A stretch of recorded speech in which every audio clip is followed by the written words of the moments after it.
Bonjour à tous, j'espère que vous allez tous très bien. Aujourd'hui on se retrouve pour l'analyse de la 10e ronde du championnat d'Europe féminin. Donc je viens de terminer les 9 parties du tournoi du Touquet, on a analysé les 9. On a aussi analysé les 2 parties de N1 adulte. Week-end prochain j'aurai de nouveau les deux dernières parties de la saison de N1 adulte qu'on analysera mercredi et vendredi de la semaine prochaine. Mais pour l'instant, on se concentre sur le championnat d'Europe féminin, l'avant-dernière ronde aujourd'hui, la dernière ronde qu'on analysera vendredi. Pour aujourd'hui, j'ai décidé de vous montrer la partie de Diamante Cornet. Alors, au début, je voulais vous montrer le deuxième échiquier, donc la deuxième table du tournoi, parce que c'était une Kia. C'est une partie très intéressante sur les 20 premiers coups, avec plusieurs sacrifices de pièces, notamment des parties que j'ai souvent joué à peu près ce genre de plan, donc c'était plutôt intéressant à analyser. Mais malheureusement, derrière, elle a enchaîné pas mal de mauvais coups, et j'ai pas forcément trouvé ça hyper intéressant à montrer. Alors que cette partie de Cornet Diamante, elle est vraiment très intéressante. Une attaque menée du début à la fin.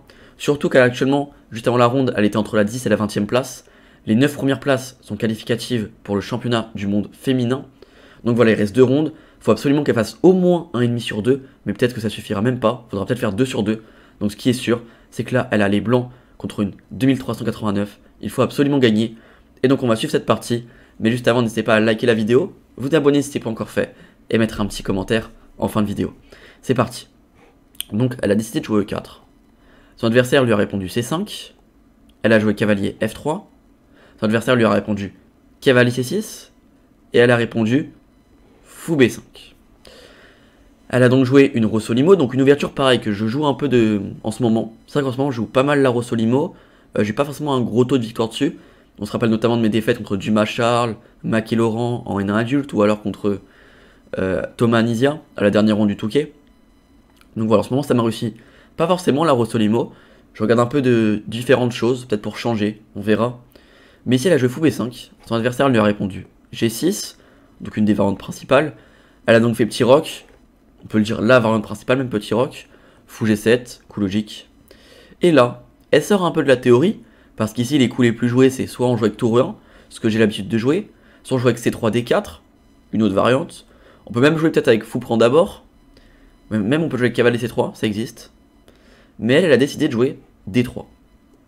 Alors D3 ça a été très peu joué, que 65 fois dans la base. Donc voilà, beaucoup moins de parties. Ça lui permet de sortir de la théorie. Son adversaire va d'ailleurs prendre 12 minutes, on le voit au niveau du temps, pour jouer E5. Donc son adversaire, c'est quoi son idée? Elle s'est dit, ok, si elle joue tour E1, je vais jouer E5, prise, et quand elle va jouer A3, B4, c'est ça la position. Donc là, elle s'est dit, si elle joue D3, je vais jouer E5 aussi, comme ça, elle va faire prise, A3, et je vais avoir la même position. Sauf que qu'il y a une tour E1, il y a un pion D3, ça change pas grand chose. Je retranspose là-dedans. Je pense qu'elle s'est dit ça, en jouant E5. Mais du coup, elle connaît pas tellement, si elle a pris 12 minutes, c'est qu'elle doute. Ici, Diamante a joué A3. Alors déjà pareil, A3 c'est pas le coup le plus joué. E5 ça transpose un peu dans d'autres variantes, donc là il y a 230 parties. Et A3, ça a été joué que 7 fois. Ici, les coups principaux, ça va être soit on joue avec C3 pour jouer D4, soit on peut jouer avec tour 1, soit on peut jouer avec cavalier C3. Fou prend C6, ça existe aussi, on peut prendre ce cavalier C6. Ici, elle a décidé de jouer A3. Donc A3, l'idée c'est de jouer B4 rapidement, prendre de l'espace à l'aile dame, venir échanger ce pion pour ouvrir la colonne A, fixer un pion en D6 ou D7 qui sera arriéré sur colonne plus tard, peut-être qu'elle va s'ouvrir avec D4, et ça va créer une case faible en D5, bon qui est déjà faible, mais ouais, ça change pas grand chose sur la case D5, elle sera faible dans tous les cas. Du coup, elle joue cavalier GE7 en face. Cavalier GE7, donc là, on peut plus prendre, parce que si on prend, il y a cavalier prend, et elle va juste gagner un temps sur le développement. On joue donc B4. Alors B4 à première vue, ça n'a pas l'air incroyable. Parce que B4, on peut se dire prise, cavalier prend. Mais sur cavalier prend, il y a un petit problème, c'est qu'elle va se prendre fou A3. Clouage. Elle va donc revenir en C6, boum. Alors soit on peut faire fou D6, ou on peut jouer fou D6. Fou D6. Là on remarque que la paire de fou est très puissante, le pion E5 très faible, les pièces très mal placées, et sur petit roc, on peut jouer des coups du style cavalier C3, pour venir jouer en D5, jouer sur le clouage. Alors oui, on a sacrifié un pion, mais tout va bien. On peut jouer quai C3, cavalier D5, fou C4, cavalier G5, dame F3. On peut même peut-être doubler les tours ici. Vraiment, il n'y a aucun souci. C'est très facile pour les blancs de jouer cette position. C'est pour ça qu'ici son adversaire a décidé de jouer D6. Alors D6, bon, moi perso j'aurais peut-être pas joué D6 non plus, hein, mais parce que c'est vrai que D6, après prise ça va vraiment créer un pion, deux pions faibles, enfin faibles, elle peut encore les défendre, oui c'est vrai, mais si elle les défend elle va se créer encore plus de cases faibles. Je sais pas, je suis pas hyper fan de D6, bon l'ordinateur donne pas un... C'est pas un gros souci d'après l'ordinateur, mais je sais pas, je suis pas hyper fan. À la limite si elle veut défendre le pion, je préfère peut-être B6. Parce qu'en fait, après prise, au moins tu reprends de B, tu reprends vers le centre et tu vas peut-être préparer D5. Ça permet aussi au fou de se libérer, peut-être pour s'échanger plus tard, après A5 x 6 ou Dame B6 x 6. Un fou qui est pas très bon, ou alors même de le mettre en B7 pour jouer sur le fianchetto. Mais ouais, je suis pas hyper fan de D6, parce qu'après prise, c'est la partie. On voit vraiment qu'il y a des faiblesses, c'est facile pour les blancs. Elle va donc jouer fou G5, elle en profite.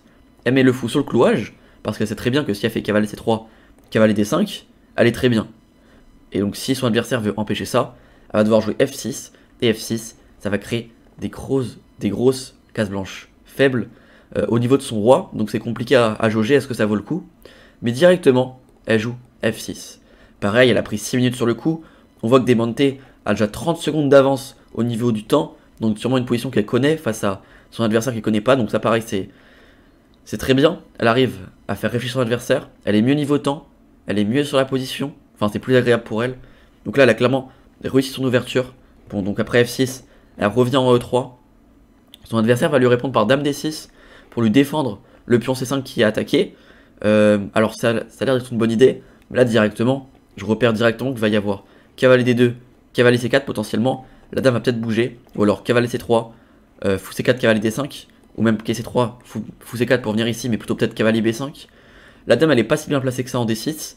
Elle défend un peu tous les pions, celle qui fait le taf d'un pion ou d'un fou, alors que c'est une dame.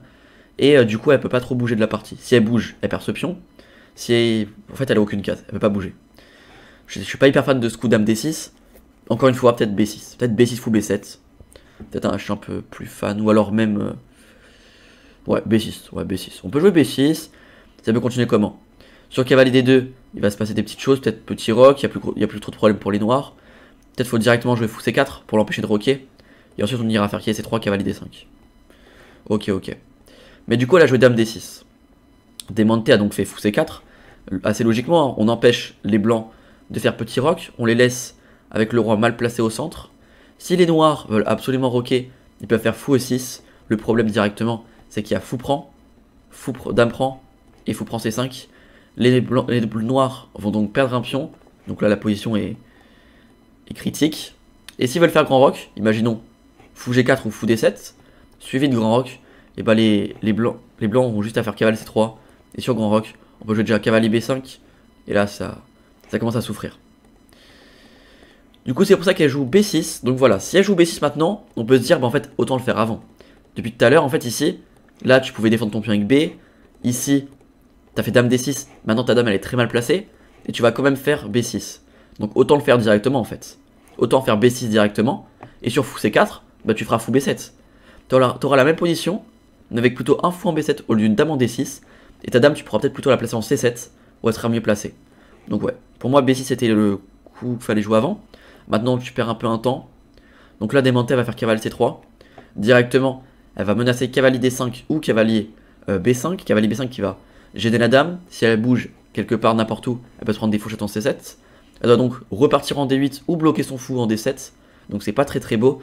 C'est pour ça qu'ici, elle va jouer A6 pour contrôler la case B5. Peut-être préparer une poussée en B5, ça peut servir. Fou recul, B4, etc. Sauf qu'ici, du coup, il y a toujours la case D5. Donc de toute façon, Demonte peut y aller quand elle veut. Elle peut même y aller maintenant si elle veut. Après, peut-être que c'est pas forcément hyper utile. Parce qu'après cavalier prend fou E6.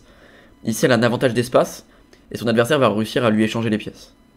Et donc quand on a un avantage d'espace, on essaye de garder les pièces. Après, elle peut encore jouer C4. Venir vraiment bloquer ce fou. Venir faire tourber un dame B3. Mais franchement, l'avantage était peut-être un peu mieux avant. C'est pour ça qu'elle va jouer A4 ici. Elle va vraiment fixer son adversaire. Elle l'empêche d'essayer de ressortir. Si elle joue B5, elle perd un pion. Si elle joue A5, elle se crée des faiblesses. Si elle joue F5, elle va se créer une faiblesse en E5. Des faiblesses aussi sur les cases blanches. Donc elle peut pas trop ressortir. Ses pièces sont mal placées. Donc c'est compliqué pour les noirs de réagir. Et dans ce genre de position, si tu essayes de trop forcer le destin, tu peux te retrouver à jouer des très mauvais coups et ça peut très vite déraper du coup pour les noirs. Donc, du coup, ici, elle a décidé de jouer cavalier D4. Bon, c'est plutôt un bon coup. Elle ressort avec son cavalier, peut-être ramener l'autre ensuite, développer le fou, faire grand roc. Ok. Cavalier D4, bonne idée. Donc Demonte va pas laisser un cavalier en D4 éternellement. Elle va donc faire fou prend D4, obligeant son adversaire à reprendre du pion C. Parce que si elle reprend du pion E, elle va se prendre des tactiques avec E5. Et sur pion prend, cavalier E4. Sacrifice de pion pour jouer sur les cases faibles. La dame va devoir se décaler en C6 par exemple.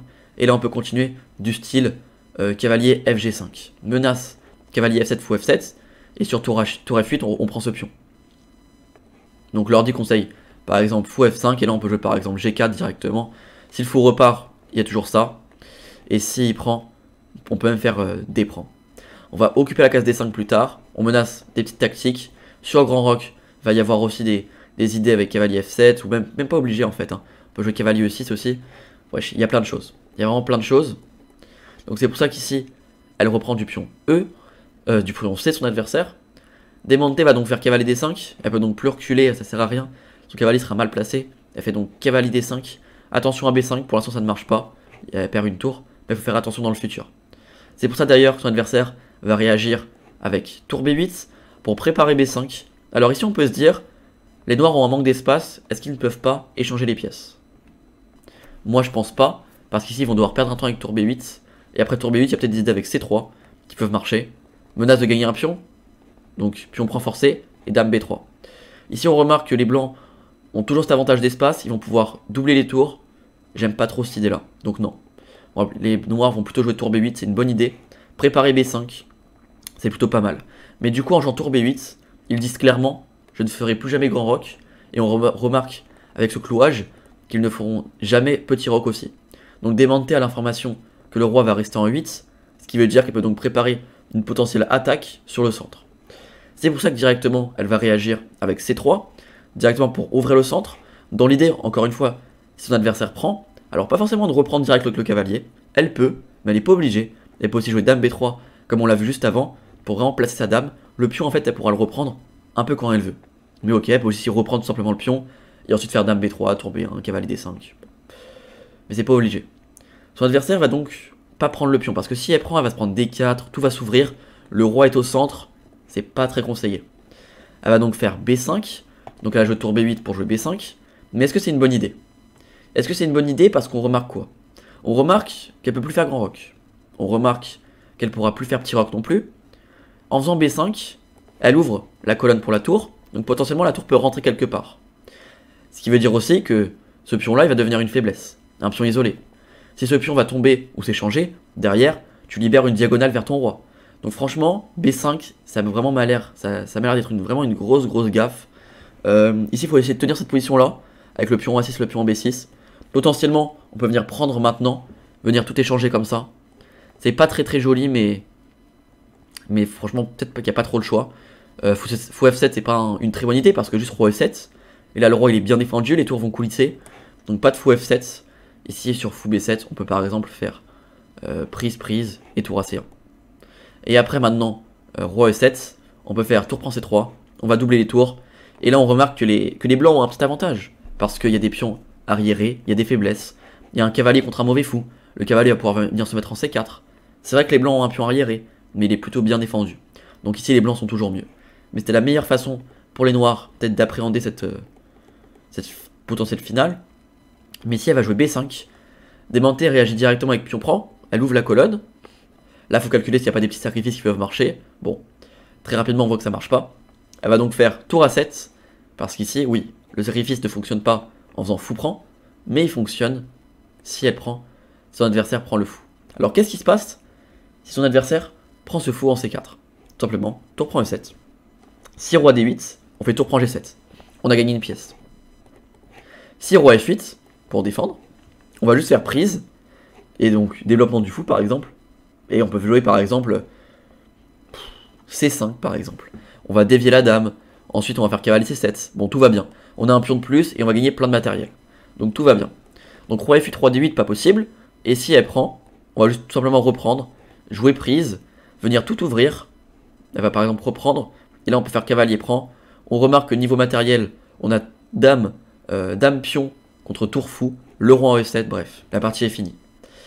C'est donc pour ça que son adversaire ne va pas venir prendre ce fou. Son adversaire n'a plus que 11 minutes à la pendule, donc déjà qu'elle est mal, déjà qu'elle a raté son ouverture, en plus elle a pas beaucoup de temps. Je rappelle que la cadence c'est 1h30 plus 30 secondes à chaque coup joué, et un incrément de 30 ou 40 minutes, je m'en souviens plus, ça dépend, je crois que le champion d'Europe c'est 40 minutes je crois, au 40e coup. Donc ce qui veut dire qu'avant le 40e coup, elle aura juste 30 secondes d'incrément à chaque coup. Donc là il reste 22 coups à jouer, avec 11 minutes, plus 30 secondes à chaque coup. Donc elle va recevoir 22 minutes en tout. Avec ses 11 minutes, ça fait 33. Elle a donc environ 1 minute de réflexion par coup. Donc voilà, c'est très très peu, surtout quand t'es déjà pas bien du tout. Donc là, on ressent déjà que Cornet a quasiment déjà plié son adversaire. Donc son adversaire va jouer fou D7. Donc pareil, il faut toujours calculer les sacrifices.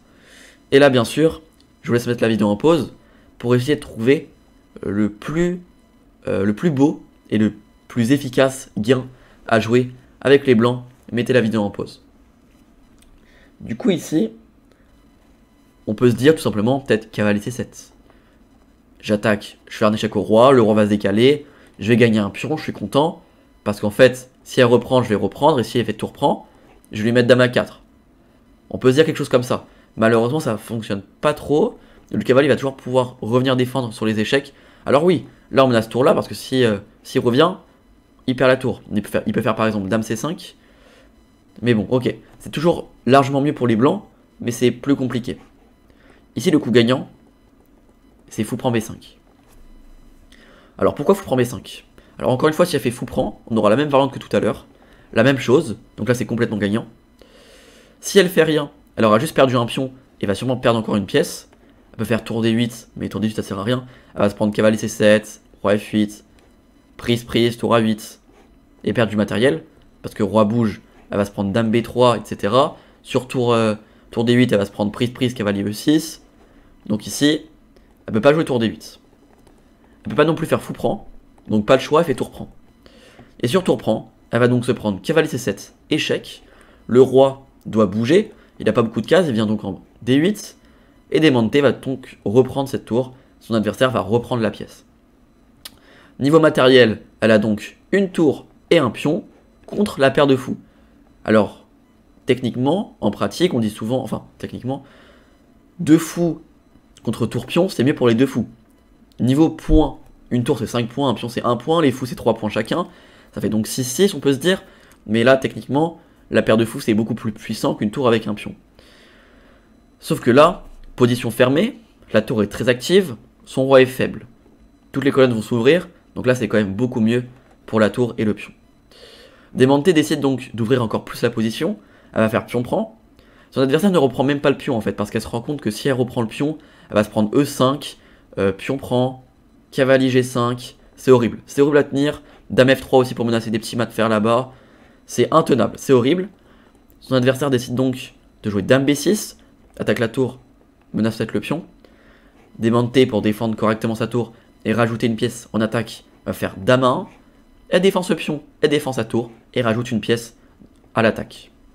Son adversaire va donc ramasser le pion en D3, Demonte va faire tour D1, coup très logique, hein. On met la tour en face du roi, on cloue le fou et on menace, pion prend avec les clouages. Son adversaire décide de faire fou E2, attaquer la tour, parce que surprise du coup elle pourra prendre. Alors je pense que même prise ça doit être gagnant, hein, tellement que c'est gagnant. Je pense même comme ça, avec une pièce de moins, c'est gagnant. Mais ouais c'est gagnant. Sur roi E8, il y aura ça et on va mater. Et sur roi C8, on aura tour prend E7. Ça paraît ça va gagner. J'attaque le fou, et si tu veux le défendre, je te mets dame D7, voilà. Une petite case pour le roi, menace le fou, si tu bouges la dame, il y aura des maths, donc même ça c'est gagnant. Mais Demonte, comme tout au long de la partie, a joué très précis, elle a joué tour B1, attaque la dame, menace tour B8 mat quasiment, si sa dame ne défend pas la case B8. Son adversaire va donc faire dame C6 pour défendre B8. Demonte va donc prendre ce pion en E5, ouvrir une colonne en plus. Son adversaire va reprendre, pas trop le choix. Et elle va donc faire cavalier G5. Menacer cavalier F7 fourchette, forçant son adversaire à faire tour F8. Et maintenant, elle n'a plus qu'à la mater. Elle va faire dame A5 échec. Le roi n'a plus beaucoup de cases. S'il vient en C8, il va se prendre tour A8. Sur roi D7, il y aura tour B7 échec. Roi C6 et dame B6 mat. Si elle met sa dame, bon, il y aura juste prise. Donc, si elle met sa dame devant, juste on reprend. Donc, roi 8 forcé. Elle va donc faire dame à 4 échecs. Encore une fois, elle revient. Sur cavalier C6, il y aura juste tour B8 échec. Cavalier prend n'est pas possible. Elle est clouée. Dame prend, c'est mat en 2. Ça et cavalier E6. C'est donc mat ici. Donc cavalier C6 pas possible. Dame C6 pareil, pas possible. Il y a juste tour B8 et ça mat. Elle fait donc roi D8. Et démonté va faire tour B8 échec. Sur dame prend, il y aura mat en 1 en D7. Son adversaire va donc faire cavalier C8. Et démonté n'a plus qu'à faire dame à 5 échec. La dame va devoir se mettre devant. Elle va faire dame prend, roi bouge et mat. Et si elle bouge son roi directement, il y aura juste tour prend, dame là et mat. Son adversaire abandonne ici. Démonté lui a mis 31 coups. On va faire le bilan de partie. Mais c'était très très violent cette partie. Très très grosse partie de démonté. Très très très propre. Voilà, elle a pas trop souffert. Ça va, elle a fait le taf. Un bon choix d'ouverture parce qu'elle a surpris son adversaire. Et derrière, elle a joué très très précis. Ce qui lui permet, on va voir le classement à la fin de l'analyse, de remonter dans les premières places. Je le rappelle, seulement les 9 premières places sont qualificatives au championnat du monde. Et il y a encore 2 voire 3 françaises qui peuvent se qualifier, dont Démonté. Ok, donc elle a fait un coup brillant et une erreur, c'est tout. En face, elle a fait aussi qu'une seule erreur, mais elle a fait 4 imprécisions. C'est trop. Démonté 96 de précision, son adversaire 82,3. Donc voilà, donc tout ça, ça va être théorique. Franchement, je vois pas où aller son erreur à Démonté. Hein. On va voir c'est où. Donc là, l'ouverture, très bien joué. Ouais, B6 c'est trop tard, fallait le faire avant, on l'avait dit. Alors c'est fou, prend son erreur. Ok. Il dit quoi l'ordi? Qui dit juste tour B1, et cavalier D2. Avec pour idée de venir faire fou D5 plutôt, et cavalier C4. Ok, il va plutôt échanger ce fou, et jouer vraiment avec la puissance des cavaliers sur les faiblesses. Ouais, bon, fou prend c'est quand même un bon coup, hein. C'est pas non plus la pire erreur de sa vie. Et donc là, B5, moi j'ai mis gaffe, l'ordi met erreur, mais pour moi c'est vraiment une gaffe. Elle va très très bien terminer son adversaire avec les meilleurs coups. Très bien joué de sa part. Il y a rien à dire. Il est où le coup brillant? Ah, ça l'a tous fin. Ouais, c'est tour B8. On termine en beauté avec tour B8. Échec et mat. Elle a juste à faire cavalier C8. Et sur cavalier C8, on a dit quoi sur cavalier C8? Il y aura dame A5, c'est la partie. Et sur dame prend, il y a mat en 1. Son adversaire va donc abandonner après dame A5 échec. Pour les raisons qu'on a citées. Très grosse partie de démontée. Elle remonte donc à la 11e place. Elle n'est plus qu'à 2 places de la qualification. Il reste plus qu'une seule ronde. Pareil, Pauline Guichard française 10e. Les deux, il faut qu'elle fasse une victoire. Un match nul, c'est pas sûr que ça suffise. Ça dépendra des résultats des autres joueuses. Et pareil, on peut descendre à la 20. C'est où Savina 25e place. Savina, pareil, française. Qui en cas de victoire peut potentiellement espérer une qualification. Parce qu'elle a le meilleur des partages des 6 points. Donc on ne sait jamais. Elle vient d'enchaîner 2 défaites, Savina. Elle était très très bien placée. Et malheureusement, il lui manquait peut-être qu'une seule victoire. Ou au moins faire 1,5 sur 3. Et là, elle a fait 2 défaites. Donc il faut qu'elle se rattrape à la dernière ronde. Démonté, elle joue qui? On va regarder, elle joue qui Démonté. Hop. Démonté, elle va jouer contre une arménienne. 23-71 avec les noirs. Donc de toute façon, elle peut jouer que des 23-24. Hein, donc ça change pas grand chose. Et Savina, elle va jouer qui? Savina va jouer une 24-32. En plus, elle a que 6 points sur 10. Et elle joue une 24-32, donc c'est pas facile. Elle a les blancs, va falloir faire une belle partie. Et Pauline Guichard, elle a les blancs contre une 24-43. Donc voilà, que des belles parties. De toute façon, je vous tiens au courant sur quelle partie je l'analyserai, je la tournerai. Enfin, elle sortira vendredi. La ronde est cet après-midi, je crois à 15h ou 14h. Ouais, c'est ça, c'est 15h, heure Paris. Ah oui, il y a eu le décalage. Ouais, il y a eu le décalage pour la dernière ronde. C'est 14h. Du coup, elle sortira sur YouTube vendredi. Et en tout cas, j'espère que la vidéo vous aura plu. Si c'est le cas, n'hésitez pas à liker, la partager, la commenter. Et vous abonner si ce n'est pas encore fait. Et moi, je vous dis à bientôt. Allez, ciao.